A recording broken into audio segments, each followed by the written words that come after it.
hijab for me was something that I wore very early. How early? I think like second grade. Okay. And back then it was also the cool factor. I just wanted to kind of look like my older sister. I wanted to look like my mom. It influenced me in two different ways. The first was that hijab was something that I was very familiar with. I wore it early on, and so even with my peers at school, you know, like they got used to it. So I didn't really experience too much of the brunt of like the things that happen at school in terms of bullying, in terms of like the isolation. The bad thing that happened though was that because it was something that was so familiar to me, I was very disconnected from the reason that Rabbana subhanahu wa ta'ala asked us to wear the hijab. And that was something that I had to very consciously rediscover later on as I got older.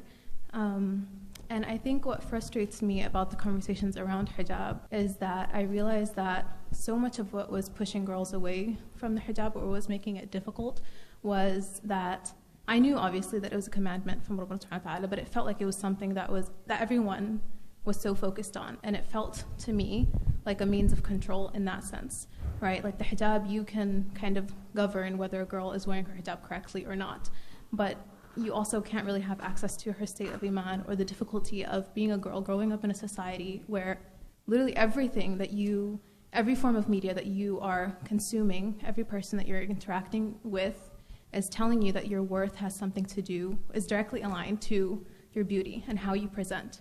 And then you're wearing the hijab, but then the kind of things that you hear from the Muslim community are all about like, oh, as a sister, when you're wearing the hijab, you're representing Muslim society as a whole. So what do I do with that when I myself am so disconnected from like my own faith and from like the actual profound reasoning that Allah subhanahu wa ta'ala asked us to do this? And so for me, it was only until recently that I realized like the profound beauty of hijab. I realized that it was very much a way of privatizing my beauty. And I know I had been told that objectively before, but like as a woman, especially in Western society, like as a woman, from the moment you become like a girl, obviously, you are subject to commentary from everyone, right? Like if you're pretty as a young child, if you're pretty growing up, if you're not, if you're fat, if you're whatever it is that they try to kind of like label you. And hijab was a means of just completely like silencing that conversation for you and allowing you to get to know yourself in a way that had nothing to do with how you presented. And I'm still, for myself, trying to understand like I believe that women, to some extent, like being looked at and men like looking. And I realize that Rabbana subhanahu wa ta'ala knows our natures, and that's why he, presented certain commandments and certain rules and certain means of like being modest.